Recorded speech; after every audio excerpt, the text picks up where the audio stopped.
बचपन में हमारे पास सेविंग का सबसे आसान तरीका क्या होता था? पिगी बैंक, गुल्लक। हर बच्चे के पास एक ना एक पिगी बैंक गुल्लक जरूर होता था। पर जैसे जैसे बच्चे बड़े होते गए, पिगी बैंक रिप्लेस हो गया रियल एस्टेट, गोल्ड, एफडी से। एक रिपोर्ट के माने तो इंडियंस अपने कुल आमदनी का 96% गोल्ड या एफडी इन सारे एसेट क्लासेस में निवेश करते हैं। इससे एक बात तो क्लियर है कि इंडियंस अपने इन्वेस्टमेंट और अपने सेविंग्स को लेके काफी सतर्क है, काफी जागरूक है। तो फिर आखिर ऐसा क्यों है कि हर 5 में से 4 इंडियन पोस्ट रिटायरमेंट फाइनेंशियली इतना स्ट्रगल करते हैं? इसका 2 मुख्य कारण। नंबर 1 है इनडिसिप्लिन इन्वेस्टमेंट। ये वो सारे जागरूक जनता है, जागरूक इन्वेस्टर है, जिन्हें लगता है कि मंथ एंड में हाथ में जो पैसा बच गया वही उनका इन्वेस्टमेंट है, वही उनका सेविंग्स। यानी उनका मोटो क्लियर है, सबसे पहले खर्चा करेंगे, अगर कुछ बात बच गया हाथ में बाद में तो इन्वेस्टमेंट किया जाएगा। Spend first, invest last. और दूसरा है लैक ऑफ फाइनेंशियल प्लानिंग। ये वो सारे जागरूक जनता है, इन्वेस्टर है, जो रेगुलरली इन्वेस्ट तो करते हैं पर अपने इन्वेस्टमेंट को किसी भी एक प्रकार की गोल के साथ अटैच नहीं करते। गोल जैसे कि बच्चों का शादी हो गया हो, बच्चों का हायर एजुकेशन, नया घर लेना, नया कार लेना, फॉरेन ट्रिप करना, इस तरह के जो लाइफ में गोल्स होते हैं, इस तरह के गोल के साथ फाइनेंशियल प्लानिंग को, इन्वेस्टमेंट को अटैच नहीं करते। इसलिए इस तरह का इन्वेस्टमेंट काफी डेंजरस हो सकता है। हेलो दोस्तों, वेलकम टू अनबायस्ड मनी में। मेरा नाम मनिंद्र है और आज की वीडियो में हम लोग नेशनल पेंशन सिस्टम यानी एनपीएस को और डिटेल में एनालाइज करेंगे। हम लोग जानेंगे कि एनपीएस में एसेट एलोकेशन कैसे होता है, कितने तरह के एसेट क्लासेस है, एक्टिव चॉइस क्या है, ऑटो चॉइस क्या है, आप एनपीएस में अपना खाता कैसे खोल सकते हैं, और आखिर में जानेंगे कि एनपीएस के विड्रॉल रूल्स, कैसे पार्शियल विड्रॉल हो सकता है, अगर प्रीमेच्योर डेथ हो गया तो क्या होगा, अगर वॉलंटरी रिटायरमेंट ले लिया तो क्या होगा। इन सारे टॉपिक्स में आज डिटेल चर्चा करेंगे, डिटेल एनालिसिस करेंगे। ये एनपीएस सीरीज का दूसरा एपिसोड है। एपिसोड 1 में हम लोगों ने जाना कि एनपीएस क्या है, एनपीएस में क्या क्या टैक्स एडवांटेजेस है, टायर 1 अकाउंट, टायर 2 अकाउंट क्या है, ये सब चीजों को डिटेल्स में डिस्कस किया है। तो लिंक को जरूर डिस्क्रिप्शन बॉक्स में चेक कीजिएगा। चलिए वीडियो को शुरू करते हैं। एसेट एलोकेशन आखिर है क्या? एसेट एलोकेशन बेसिकली मीन्स आप अपना इन्वेस्टमेंट किसी भी एक या 2 पर्टिकुलर फाइनेंशियल प्रोडक्ट में निवेश ना करके अपना इन्वेस्टमेंट को डिफरेंट एसेट क्लासेस जैसे कि gold, FD, real estate, equity, इस तरह के एसेट क्लासेस में डिवाइड करके, मिक्स करके निवेश करते हैं, जिसको एसेट एलोकेशन कहा जाता है। एक प्रॉपर एसेट एलोकेशन बहुत ही हेल्पफुल होता है इन्वेस्टर के लिए to achieve the long term financial goal. और ये एसेट एलोकेशन आपका जो ओवरऑल पोर्टफोलियो का जो रिस्क है इसको भी काफी मिटिगेट करता है, काफी कम करता है। नाउ एनपीएस में बेसिकली 4 तरह के एसेट क्लासेस होता है: equity, corporate bond, government bond and alternative. Equity यानी शेयर्स, आपका पैसा इक्विटी या इक्विटी रिलेटेड इंस्ट्रूमेंट में निवेश होता है। जैसे आपको पता ही होगा, इक्विटी एक हाई रिस्क एसेट क्लास में गिना जाता है। दूसरा है कॉर्पोरेट बॉन्ड। इसमें प्राइवेट कंपनी जो बॉन्ड इश्यू करते हैं, इसमें सब्सक्राइबर का कुछ पैसा निवेश होता है, जैसे कि इंफ्रास्ट्रक्चर बॉन्ड हो गया हो। ये एक मॉडरेट रिस्क एसेट क्लास में आता है। तीसरा है गवर्नमेंट बॉन्ड। सेंट्रल गवर्नमेंट या स्टेट गवर्नमेंट जो सिक्योरिटीज इश्यू करते हैं उसे गवर्नमेंट बॉन्ड कहा जाता है। सिंस ये सारी सिक्योरिटीज गवर्नमेंट इश्यू कर रही है, इसलिए इसमें रिस्क ऑलमोस्ट नील है, नेग्लिजिबल है। इसलिए गवर्नमेंट बॉन्ड को एक काफी लो रिस्क एसेट क्लास में कैटेगराइज किया गया है। एंड चौथा है ऑल्टरनेटिव। ऑल्टरनेटिव को एक हाई रिस्क एसेट क्लासेस में कैटेगराइज किया गया है। ये real estate investment trust, infrastructure investment trust, इस तरह के यूनिक प्रोपोजिशन में, यूनिक एसेट क्लासेस में निवेश करता है, जिसमें रिस्क काफी हाई होता है।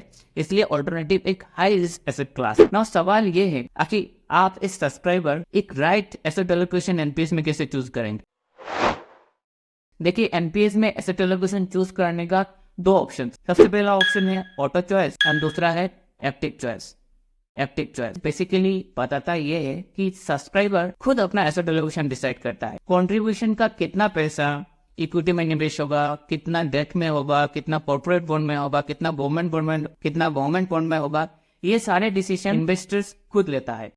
बस 2 बातों का ध्यान रखना पड़ता है। एनपीएस में टोटल कंट्रीब्यूशन का मैक्सिमम 75% इक्विटी में निवेश हो सकता है एंड टोटल कंट्रीब्यूशन का मैक्सिमम 5% ऑल्टरनेटिव में निवेश हो सकता है। इसका मतलब क्या है, अगर आपका टोटल कंट्रीब्यूशन एनपीएस में 100 रुपया है तो मैक्सिमम 75 रुपए 75 रुपीज आप इक्विटी में निवेश कर सकते हैं एंड मैक्सिमम 5 रुपीज आप ऑल्टरनेटिव में निवेश कर सकते हैं। रिमेनिंग 25 या 20 रुपीज आपको कॉर्पोरेट बॉन्ड या गवर्नमेंट बॉन्ड में निवेश करना पड़े। वेयर जो ऑप्शन 2 है ऑटो चॉइस, इसमें सब्सक्राइबर को कुछ नहीं करना है। जो पेंशन फंड मैनेजर है ये आपके लिए आपका एसेट एलोकेशन डिसाइड करते हैं। ये एक डिफाइंड मैट्रिक्स फॉलो करके आपके लिए 3 ऑप्शंस प्रोवाइड करते हैं। सबसे पहला आता है एग्रेसिव लाइफ साइकिल, जिसमें टोटल कंट्रीब्यूशन का मैक्सिमम 75% इक्विटी में निवेश हो सकता है टिल द एज ऑफ 35। उसके बाद हर साल 4% इक्विटी एक्सपोजर घटेगा टिल द एज ऑफ 55। ये जो इक्विटी एक्सपोजर कम हो रहा है ये सारे पैसे गवर्नमेंट बॉन्ड या कॉर्पोरेट बॉन्ड में निवेश होते हैं। ये रहा इसका एसेट एलोकेशन मैट्रिक्स। दूसरा है moderate life cycle. Moderate life cycle में टोटल कंट्रीब्यूशन का मैक्सिमम 50% इक्विटी में निवेश हो सकता है टिल द एज ऑफ 35।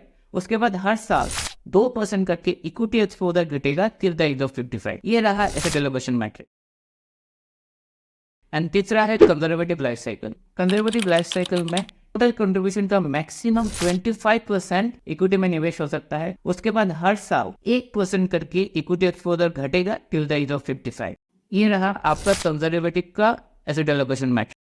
अगर आप एक यंग इन्वेस्टर से जिसका एज बिटवीन 20 to 30 है तो आपके लिए एक एग्रेसिव लाइफ साइकिल ऑप्शन सही रहेगा, पर ये डिसीजन आपका है। आप अपना रिस्क एपिटाइट आपका नीड के ऊपर डिपेंड करके तीनों में से कोई भी ऑप्शन चूज कर सकते हैं एंड आपका एसेट एलोकेशन ऑटोमेटिकली चलता रहेगा। हालांकि वही एसेट एलोकेशन और एक्टिव चॉइस वाले को खुद डिजाइन करना पड़ता है। अगर आपने यहाँ तक समझ लिया तो चलिए आगे बढ़ते हैं। मान लेते हैं आप एक वेल इन्फॉर्म्ड इन्वेस्टर है जिनको इक्विटी, डेट, कॉर्पोरेट बॉन्ड इनके बारे में थोड़ा बहुत नॉलेज है और आप अपना एसेट एलोकेशन खुद करना चाहते हैं तो आपने एक्टिव चॉइस चूज किया है, राइट नाउ। 6 महीना 7 महीने के बाद आपको लगा कि आप अपना समय नहीं दे पा रहे हैं, अच्छी तरह से रिसर्च नहीं कर पा रहे, एसेट एलोकेशन कर नहीं पा रहे due to lack of time और अदर वर्क प्रेशर। उस समय क्या होगा? जैसे मैंने एपिसोड 1 में बताया है, एनपीएस एक बहुत ही फ्लेक्सिबल प्रोडक्ट है। ये समय समय आपको काफी तरह के ऑप्शंस, काफी तरह के ऑल्टरनेटिव्स प्रोवाइड करता है। इस केस में भी एनपीएस आपको 3 ऑप्शंस देता है। सबसे पहला ऑप्शन है हर साल 4 बार आप अपना प्रेफरेंस चेंज कर सकते हैं, यानी auto choice to active choice, active choice to auto choice, ऐसे शिफ्ट कर सकते हैं, स्विच कर सकते हैं। दूसरा है हर साल 4 बार आप अपना एसेट एलोकेशन चेंज कर सकते हैं, यानी एसेट एलोकेशन 50%, 25%, डेट, इक्विटी, ये सब आप चेंज कर सकते हैं। और तीसरा है हर साल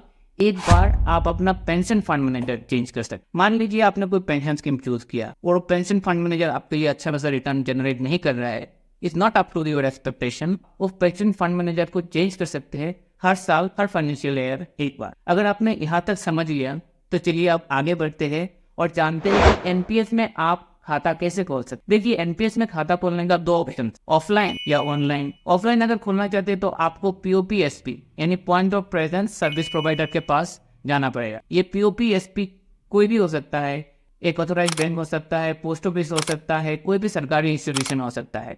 जनरली हर सिटी का जो हेड पोस्ट ऑफिस है उसमें एक point of presence service provider रहता है। अगर आपको जानना है कि आपके आसपास कितने पीओपीएसपी है तो नीचे दिए गए लिंक में विजिट कीजिए, अपना स्टेट सिलेक्ट कीजिए, अपना एरिया कोड सिलेक्ट कीजिए और आपके आसपास जितने भी पीओपीएसपी सेंटर है सब आपको दिख जाएगा, मिल जाएगा। आप अपने नियरेस्ट पीओपीएसपी सेंटर जा सकते। उधर जाने के बाद सबसे पहले आपको एक रजिस्ट्रेशन फॉर्म फिलअप करना पड़ेगा, अपना केवाईसी डिटेल्स देना पड़ेगा, जैसे कि आधार कार्ड, पैन कार्ड, फोटोग्राफ्स, एक 500 रुपीज का डीडीएच चेक जमा करना पड़ेगा। इन पर केवाईसी वेरीफाई हो गया तब आपके लिए एक 12 डिजिट का यूनिक कोड जनरेट होगा जिसको बोलते हैं pan, permanent retirement account number. ये जैसे आपका पैन होता है सिमिलरली पैन होता है। एक बार पैन जनरेट हो गया तो आप सारा इन्वेस्टमेंट इसी पैन के थ्रू कर सकते हैं। यहाँ पे आपको कुछ बातें ध्यान रखना है कि जो पैन नंबर होता है ये हर इंडिविजुअल के लिए एक यूनिक नंबर होता है, इसलिए आप मल्टीपल पैन अप्लाई नहीं कर सकते। हर इंडिविजुअल के लिए एक ही पैन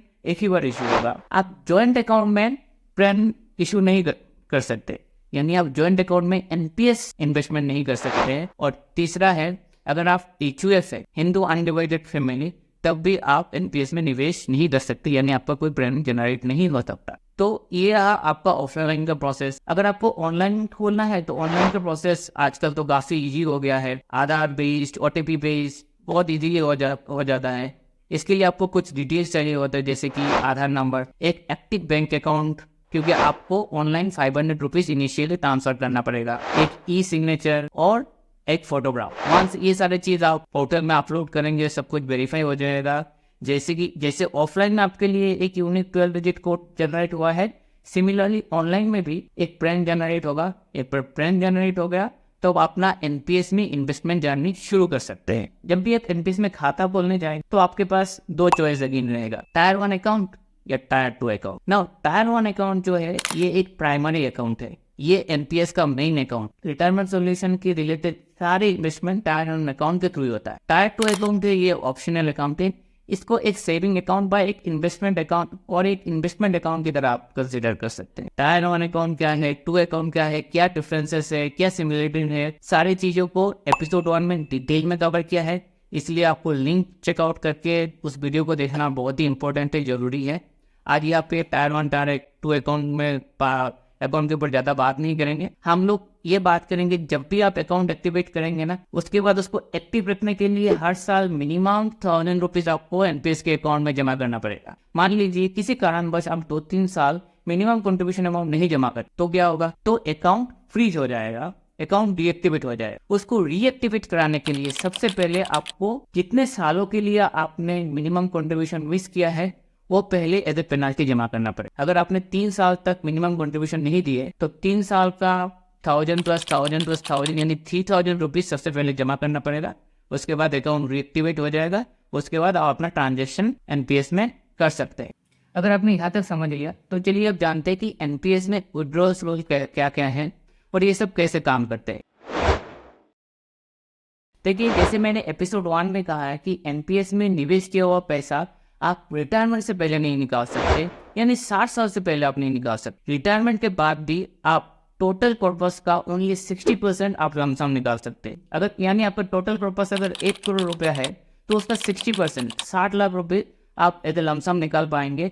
रिमेनिंग 40 लाख का आपका एन्युटी प्लान लेना पड़ेगा। वो एन्युटी प्लान आपको हर महीने एक फिक्स्ड पेंशन देता रहेगा लाइफ लॉन्ग। ना ये एन्युटी प्लान क्या है, कैसे काम करता है, इनके ऊपर एक डिटेल वीडियो बनाएंगे। हम लोग बस विड्रॉल रूल में फोकस करेंगे। तो ये है एक बेसिक विड्रॉल रूल। नाउ क्या एनपीएस में आप पार्शियल विड्रॉल कर सकते हैं? जी हाँ, बिल्कुल कर सकते हैं।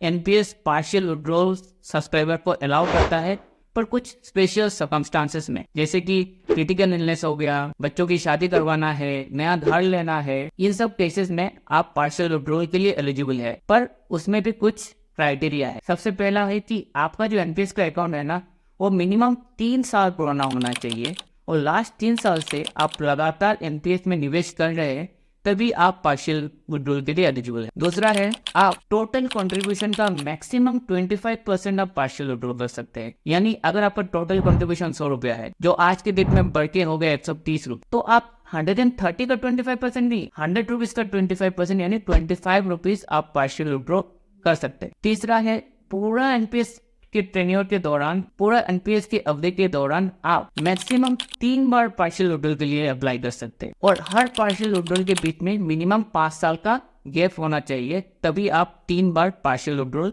कर पाएंगे। नाउ क्या होगा अगर सब्सक्राइबर का प्रीमेच्योर डेथ हो गया, किसी कारणवश सब्सक्राइबर का अनवांटेड प्रीमेच्योर डेथ हो गया, उस केस में पूरा पैसा नॉमिनी को मिल जाता है। नॉमिनी के ऊपर है कि वो एन्युटी प्लान लेना चाहती है, लमसम निकालना चाहती है, ये नॉमिनी के ऊपर है। पर अगर सब्सक्राइबर एक गवर्नमेंट एम्प्लॉई है तो पूरा पैसा नॉमिनी को एक साथ नहीं मिलता है। Only 20% of the total purpose nominee lump sum निकाल सकती है। रिमेनिंग 80% का एक एन्युटी प्लान लेना पड़ता है जो नॉमिनी को लाइफ लॉन्ग एक पेंशन देता रहेगा। पर अगर टोटल पर्पस 5 लाख से कम है तो पूरा पैसा नॉमिनी लमसम निकाल सकते। ना और एक पॉइंट है कि क्या होगा किसी ने अर्ली रिटायरमेंट ले लिया, वॉलंटरी रिटायरमेंट ले लिया। ओके, अगर किसी ने अर्ली रिटायरमेंट ले लिया, वॉलंटरी रिटायरमेंट ले लिया, तो उस केस में आप अपना पैसा निकाल सकते हैं, पर उसके लिए आपको 5 साल एनपीएस में वेट करना पड़ेगा। आफ्टर 5 years आप 20% ऑफ द अमाउंट लमसम निकाल सकते हैं। 80% जो है उसका एन्युटी प्लान मिल जाएगा, सी पेंशन आपको आता रहेगा। पर अगर टोटल पर्पस 2.5 लाख या 2.5 लाख से कम है तो आप पूरा पैसा लमसम निकाल सकते हैं। आज और एक पॉइंट आता है कि क्या होगा कि मुझे प्रीमेच्योर एग्जिट करना है, मुझे निकलना ही है। देखिए उस केस में आपको एनपीएस में मिनिमम 10 साल वेट करना पड़ेगा। आप अपना निवेश को रोक सकते हैं, एनपीएस के कंट्रीब्यूशन को रोक सकते हैं, पर आप पैसे को निकाल नहीं सकते टिल आपका पूरा 10 साल का टेन्योर खत्म ना हो। आफ्टर 10 ईयर्स अगर आपका टोटल पर्पस 1 लाख से कम है तो आप पूरा पैसा एक साथ निकाल सकते हैं, पर 1 लाख से ज्यादा है अगेन 80-20 आपको लमसम मिल जाएगा और 80% का आपको एन्युटी प्लान लेना पड़ेगा। तो ये है कुछ stringent rules for NPS withdrawals. ज्यादातर सब्सक्राइबर इस विड्रॉल्स के स्ट्रिंजेंट रूल की वजह से डर जाते हैं, इसलिए निवेश नहीं करते, पर उसके पीछे का थॉट प्रोसेस को समझना बहुत जरूरी है। देखिए एनपीएस आपको रिटायरमेंट को सिक्योर करना चाहता है, आप रिटायरमेंट के बाद फाइनेंशियली स्ट्रगल ना करें, इसलिए इसका विड्रॉल को इतना स्ट्रिंजेंट बनाया कि आप आसानी से पैसा को निकाल नहीं पाए। और जो पर्पस, जो गोल मैंने बोला है, जो फाइनेंशियल गोल है, फाइनेंशियल गोल क्या है, जो गोल क्या है कि गोल है आपका रिटायरमेंट को सिक्योर करना, वो फुलफिल हो। इसीलिए पीएफआरडीए ने एनपीएस में इतना स्ट्रिंजेंट विड्रॉल रूल्स एप्लीकेबल किया है। होप आपको समझ में आ रहा है कि एसेट एलोकेशन क्या है, किस तरह का एसेट क्लासेस होते हैं, एक्टिव चॉइस, ऑटो चॉइस क्या है, आप एनपीएस में अपना खाता कैसे खोल सकते हो, ऑफलाइन बेहतर होगा कि ऑनलाइन बेहतर होगा, एंड विड्रॉल रूल। अगर आपको वीडियो अब तक अच्छा लगे तो प्लीज वीडियो को लाइक कीजिएगा, सब्सक्राइब कीजिएगा चैनल को, और वीडियो को दोस्तों के साथ जरूर शेयर कीजिएगा। बहुत ही जल्द एक नए एपिसोड के साथ आपके समक्ष प्रस्तुत होंगे। तब तक के लिए जय हिंद, जय भारत।